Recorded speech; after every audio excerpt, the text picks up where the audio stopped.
यदि आपके घर में, आपके परिवार में काफ़ी ज़्यादा नकारात्मकता बढ़ती जा रही है, आपस में आप सब बात नहीं करते हैं, घर में कोई ना कोई बीमार रहता है, घर में कोर्ट केस चल रहा है, या फिर आर्थिक मंदी चल रही है, यानी कि घर में आर्थिक रूप से सफलता नहीं मिल पा रही है, चाहे आप बिज़नेस कर रहे हैं या नौकरी कर रहे हैं, खर्चे आपके ज़्यादा होते जा रहे हैं।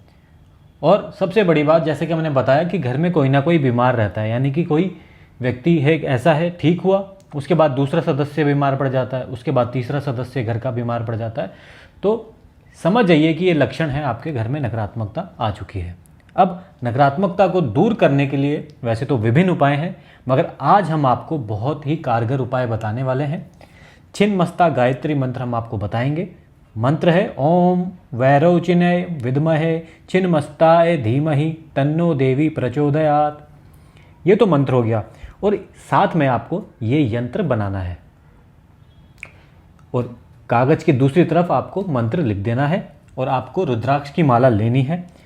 रोज आपको चेहरा अपना पूर्व दिशा की तरफ करके यंत्र को सामने रखकर इस मंत्र का जाप करना है। याद रखिएगा, घर के मंदिर में आपको स्थापित नहीं करना है इस यंत्र को। रोज आपको इस कागज़ को सामने रखना है, यानी कि यंत्र को सामने रखना है, चेहरा अपना पूर्व दिशा की तरफ रखकर यंत्र को सामने रखकर फिर मंत्र का जाप करना है रुद्राक्ष की माला के द्वारा। कम से कम एक माला का जाप रोज करें। कोशिश करें एक से ज़्यादा का जाप भी कर सकें जब आपके पास उचित समय हो। जब मंत्र का जाप कर रहे होंगे तो आपको सकारात्मक बातें सोचनी है, नकारात्मक नहीं। हमेशा हमने बोला है कि नकारात्मक बातों पर ध्यान नहीं देना है, सकारात्मक बातों पर देना है। सकारात्मक बातें क्या होती हैं, पहले तो आप ये जान लीजिए नकारात्मक बातें क्या हो गई। नकारात्मक बातें ये हो गई कि आप बस वही सोचे जा रहे हैं जो आपके साथ हो रहा है, यानी कि घर में कोई बीमार है तो उसके बारे में सोच रहे हैं, घर में आमदनी नहीं आ रही है, खर्चे ज़्यादा हैं।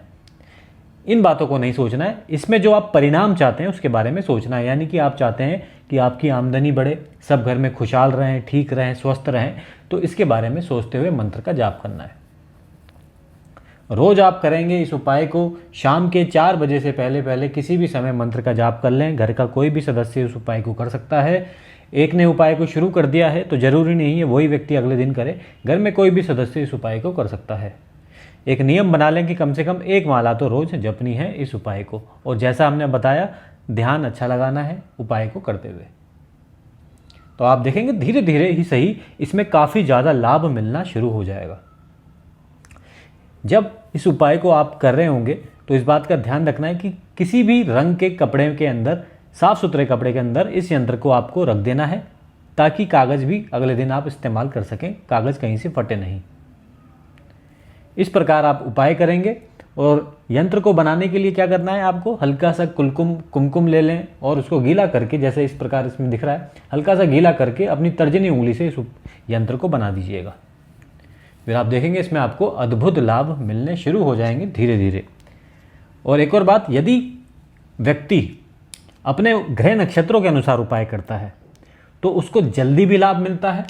और एक बात और इसमें देखने को मिलती है कि जो समस्या चल रही है वो बार बार उत्पन्न नहीं होती है। ऐसा नहीं है कि एक बार उपाय करा, लाभ मिल गया और कुछ दिनों बाद फिर से वो समस्या उत्पन्न हो गई। एक बार लाभ मिल गया तो वो हमेशा के लिए रहता है, मगर आपको अपने ग्रह नक्षत्रों के अनुसार उपाय करने होते हैं। जैसा कि हम हमेशा बोलते हैं कि हर व्यक्ति का जन्म समय अलग होता है, जन्म का स्थान अलग होता है। इस वजह से हर व्यक्ति के जो समस्या हैं, उनका जो उपाय हैं वो भी अलग अलग निकलेंगे क्योंकि उनके ग्रह नक्षत्र अलग अलग होते हैं। अगर समस्या एक जैसी है किन्हीं दो व्यक्तियों की, तो जरूरी नहीं है कि उनके उपाय भी एक होंगे। उपाय दोनों के अलग अलग होंगे, क्योंकि सबका अलग अलग समय होता है जन्म का और अलग अलग स्थान होता है। तो यदि आप हमसे जुड़ना चाहते हैं, अपनी समस्या बताना चाहते हैं और उपाय करना चाहते हैं, तो टेलीग्राम पर जो ग्रुप है हमारा, जिसका नाम है कागज़ पर टोटके, जिस पे 1700 से अधिक लोग जुड़ चुके हैं, उसी ग्रुप को ज्वाइन करना है। आप जैसे ही जुड़ेंगे आपको हमारा मैसेज अवश्य आएगा।